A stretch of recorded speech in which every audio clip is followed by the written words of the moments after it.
Du territoire. Expliquez-moi un petit peu les objectifs finalement.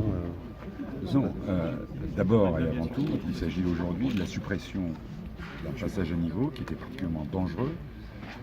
On a rappelé tout à l'heure en cours d'intervention que notamment deux jeunes gens avaient été fauchés par des trains sur ce passage à niveau. Donc il fait partie des passages à niveau dont la suppression est tout à fait prioritaire.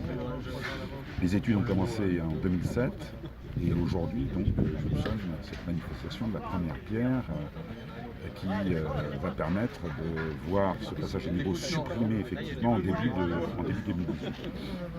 Alors évidemment, cette suppression permet en même temps l'élaboration d'un projet plus vaste de pôle d'échange multimodal qui s'inscrit dans le développement de la mobilité à l'intérieur de la métropole et des communautés d'agglomération avoisinantes, comme la communauté d'agglomération du Pays de l'Or.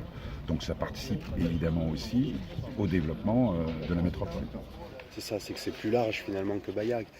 Oui, alors c'est plus large que Bayargues. Et d'ailleurs, les financements, puisque ce qu'on appelle l'aménagement du pôle multimodal, d'échange multimodal, qui est corrélatif avec la suppression du passage à niveau, 33, donc à des concours financiers multiples, bien sûr la SNCF, l'État, mais aussi la région, mais aussi la métropole, mais aussi le département, avec tous les aménagements de voirie qui vont être réalisés sur la RD 26, mais aussi la communauté d'agglomération des Pays de l'Or, mais aussi la commune de Bayargues. Donc on voit qu'il y a une convergence de l'ensemble des collectivités aux côtés de l'État pour un projet qui va concourir au développement de la métropole.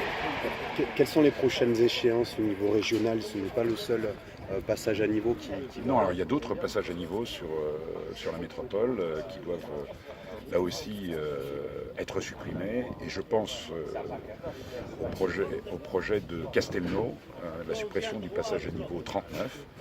Là, nous avons ouvert aussi des discussions, un tour de table pour recueillir les concours financiers, non seulement de la SNCF qui sont acquis, mais aussi des collectivités territoriales.